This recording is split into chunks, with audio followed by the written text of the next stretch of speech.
बाल अधिकार संरक्षण आयोग की अध्यक्षा संगीता बेनीवाल ने ली पुलिस और प्रशासनिक अधिकारियों की मीटिंग। जिले को भिक्षावृत्ति व नशा मुक्त करने की कार्य योजना बनाने के दिए निर्देश। राजस्थान राज्य बाल अधिकार संरक्षण आयोग की अध्यक्षा संगीता बेनीवाल ने गुरुवार शाम जिला कलेक्ट्रेट के सभागार में जिले के पुलिस और प्रशासनिक अधिकारियों की बैठक ली।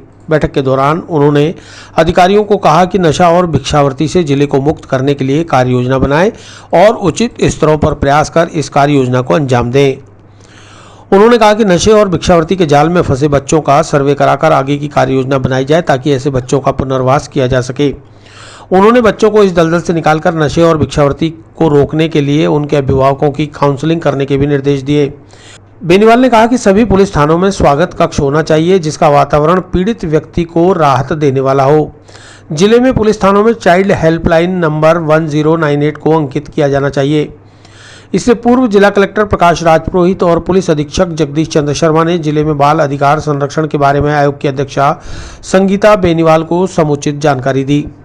बैठक में उत्कृष्ट कार्य करने वाले विद्यार्थियों को स्मृति चिन्ह प्रदान किए गए। बैठक के दौरान आयोग के सदस्य शिव भगवान नागा, डॉक्टर विजेंद्र सिंह, नुसरत नकवी, बाल कल्याण समिति के अध्यक्ष अंजलि शर्मा, बाल अधिकारिता विभाग की सहायक निदेशक रुचि मौर्य, संप्रेषण ग्रहण के अधीक्षक अभिषेक गुजराती, जिला शिक्षा अधिकारी देवी सिंह कछावा, सहायक निदेशक अजय गुप्ता सहित अधिकारी और स्वयं सेवी संगठनों के प्रतिनिधि मौजूद रहे।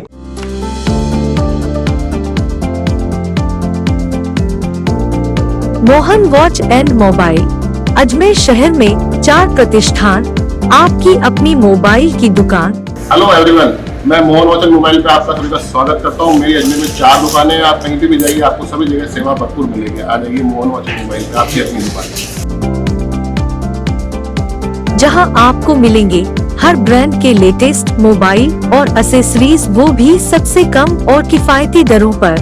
मोहन वॉच एंड मोबाइल, कचहरी रोड, नसीराबाद रोड, वैशाली नगर और स्टेशन रोड, अजमेर। इस दौरान क्या कुछ खास देखा, दिशा निर्देश क्या दिए? देखिए, 2 दिवसीय दौरा चाहे वो नसीराबाद, अजमेर या पुष्कर का रहा हो, वहाँ पर सबसे खुशी तो हमें ये हुई कि बालिकाएं जो राजकीय बालिका विद्यालय हैं, चाहे वो नसीराबाद की हो, चाहे पुष्कर की हो, चाहे बहुत अधिक संख्या में बच्चियाँ पढ़ने आ रही हैं आसपास की गाँव ढाणियों से।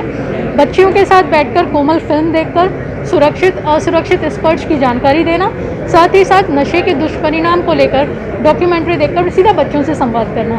परंतु कुछ खामियां भी नज़र आई, चाहे वो थाने को लेकर हो, चाहे पुलिस विभाग को लेकर हो, और कुछ एक और नवाचार की जो आवश्यकता है बच्चों के लिए, उसको लेकर कलेक्टर सभागार में आज सभी बिंदु रखे गए, सभी बात की गई और एसपी महोदया ने भी विश्वास दिलाया है कि सभी बाल कल्याण अधिकारियों को प्रॉपर ट्रेनिंग दी जाएगी। सभी थानों में वो व्यक्तिगत जाकर निरीक्षण करेंगे और सभी चीज़ों को दुरुस्त करवाएंगे। और मुझे पूरा विश्वास है, चूँकि कलेक्टर प्रकाश राजपुरोहित जी स्वयं बहुत अच्छे वर्कर हैं और उनके नेतृत्व में जो चीज़ें दुरुस्त करने की आवश्यकता है वो बहुत जल्द दुरुस्त होकर और बालकों के लिए पूरे एजेंसीज जो हैं वो अच्छे से कार्य करेगी।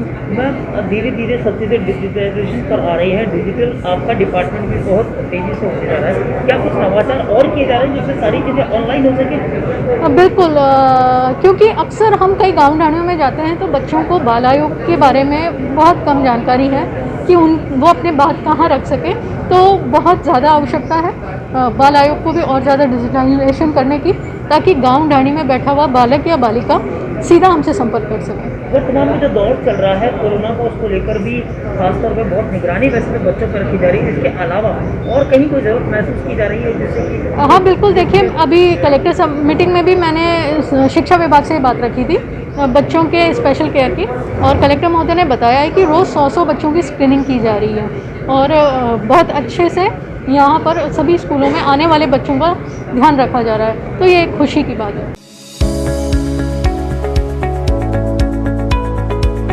नमस्कार दोस्तों, मैं doctor Suresh Jaisinghani, consultant physician, Shubham hospital Vaishali Nagar से बात कर रहा हूँ। दोस्तों 96 में JLN मेडिकल कॉलेज से MD करने के बाद मैंने अपना ये संस्थान प्रारंभ किया था। तब से विगत 25 सालों से हम लोग लगातार जनता की सेवा कर रहे हैं। हमारे यहाँ अन्य बीमारियों के अतिरिक्त डायबिटीज़, थायराइड और गठिया रोग की विशेष जांच और परामर्श की सुविधा उपलब्ध है। अगर आप इन किसी भी बीमारियों से ग्रसित हैं तो आप हमसे परामर्श ले सकते हैं। धन्यवाद।